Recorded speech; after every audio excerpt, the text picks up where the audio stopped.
The PoolTogether protocol is a protocol for prize savings on the blockchain. Prize savings is a financial primitive that already has hundreds of billions of dollars deposited into it in the traditional financial system. And I understand those words might not make a lot of sense. So I'll kind of describe what exactly that means.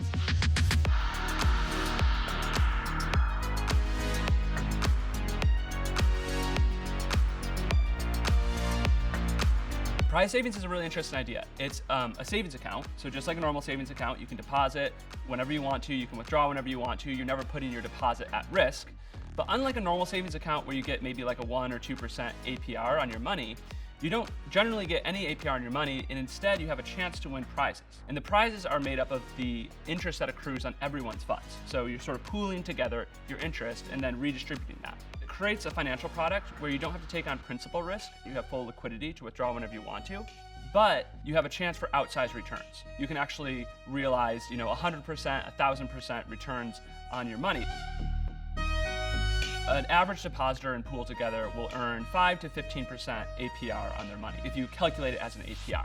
But there's a very high variance, so they have an opportunity for much larger returns. The luckiest person who's deposited into the protocol, they deposited $76 and won around $42,000. And so what's really unique about that is there's no other financial instrument where you can deposit your money. You can have the ability to take that money out whenever you want to. You don't have to risk that money. But while that money is deposited, you have exposure to these really high potential returns. There's about 15,000 unique wallets deposited.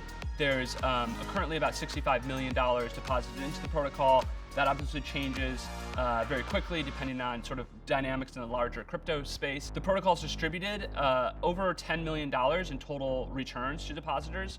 Some of that has been in the form of fixed returns, some of that has been in the form of these randomly distributed returns.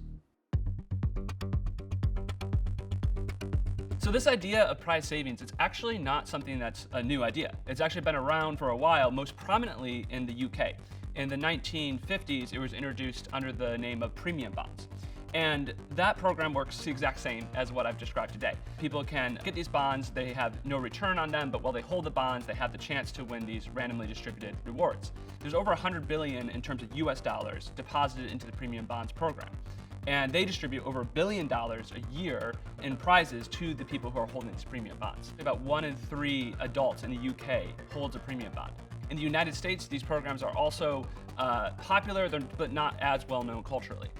So I do think it's important to note that this isn't a completely new idea, but what is cool about this is it's uniquely better on the blockchain.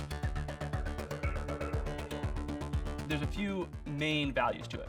The first is you have auditability, right? So a big problem with these types of programs is how can you trust it? How can you know that the person who's winning is not the uncle or the brother of the person who is running the program or built the software? Well, being on an open source software on a blockchain, anyone can go and validate it. Anyone can see that this is actually truly fair, truly secure. The second big thing is scalability. When you're dealing with prize savings and interest, it's very small unit economics. So what you have on a blockchain, though, is infinite scalability because there's no incremental cost for more people to use the software. And the last thing is that it's user-owned. And this is one of the coolest things about being built on a blockchain. The software itself is open source and free. Anyone can use it however they want to. It's governed by its users. And so instead of having a company at the center of this whole enterprise, there's just a piece of open source software. It builds a system that's ultimately more efficient, more secure, and is going to provide better financial outcomes to the people who are using it.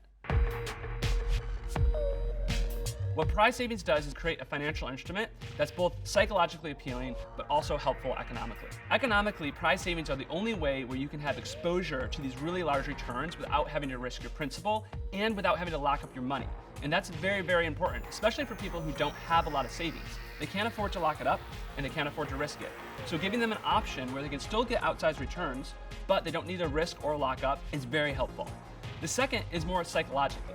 So traditionally, there's two types of financial products. There's ones that are sort of boring, but maybe actually good for you economically. So that would be things like 401ks and index funds, but those are not exciting to use. Those are not engaging to use. You're not going to be excited about depositing into those.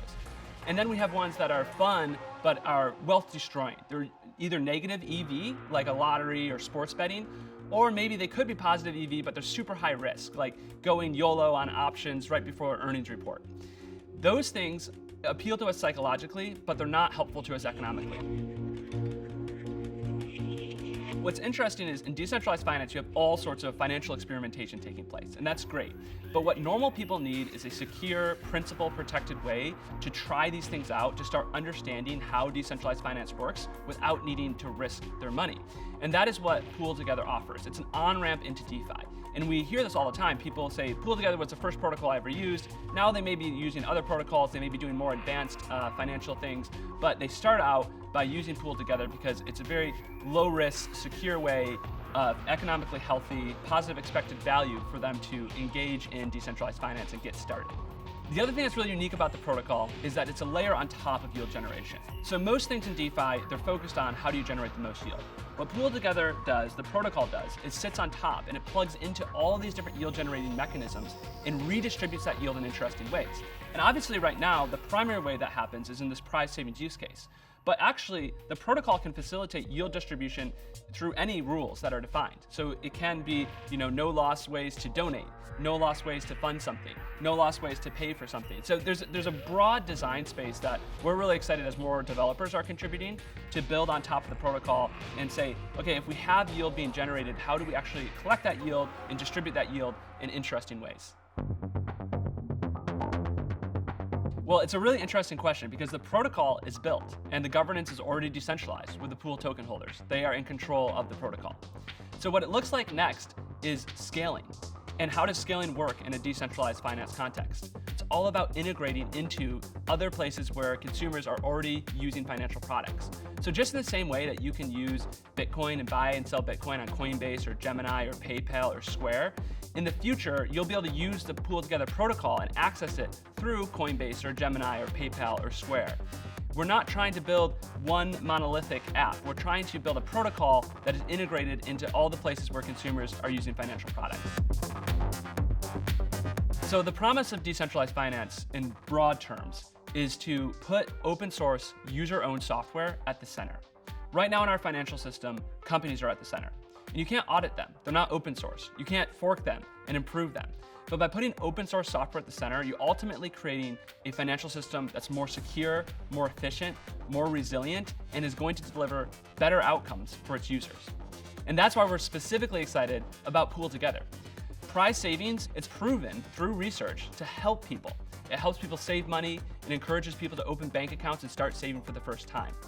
So if we can put an open source version of prize savings on the blockchain, we're going to ultimately be able to take a proven popularity financial instrument and make it even better, make it more efficient for people, make it secure, make it auditable, make it scalable and accessible. And that's going to drive better financial outcomes for a lot of people all around the world.